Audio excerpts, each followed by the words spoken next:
सालों से दुनिया पर एक ही शक्ति का दबदबा रहा है, अमेरिका और उसके सहयोगी।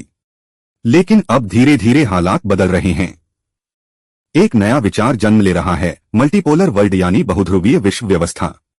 और इस विचार के सबसे बड़े समर्थक हैं रूस के राष्ट्रपति व्लादिमीर पुतिन।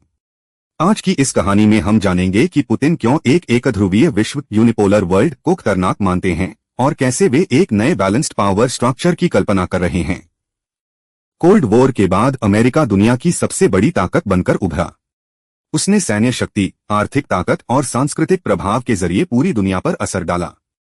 लेकिन पुतिन का मानना है कि एकध्रुवीय दुनिया कभी स्थिर नहीं रह सकती। पुतिन कहते हैं, अगर सारी शक्ति सिर्फ एक के हाथ में हो तो अन्य देशों की स्वतंत्रता और पहचान खतरे में पड़ जाती है। इसी सोच से पैदा हुआ है उनका विजन, एक ऐसी दुनिया जहां सिर्फ अमेरिका ही नहीं बल्कि रूस, चीन, भारत, यूरोप और दूसरे उभरते देश भी अपनी भूमिका निभाएं। जहां हर देश अपनी संस्कृति, राजनीति और अर्थव्यवस्था के हिसाब से खुद फैसले ले सके। और जहां बड़े देशों का समूह मिलकर वैश्विक शांति और विकास की दिशा तय करे। रूस की विदेश नीति, ब्रिक्स और एससीओ जैसे संगठन, चीन और भारत के साथ रिश्ते, ये सब पुतिन के उसी विजन की तरफ इशारा करते हैं।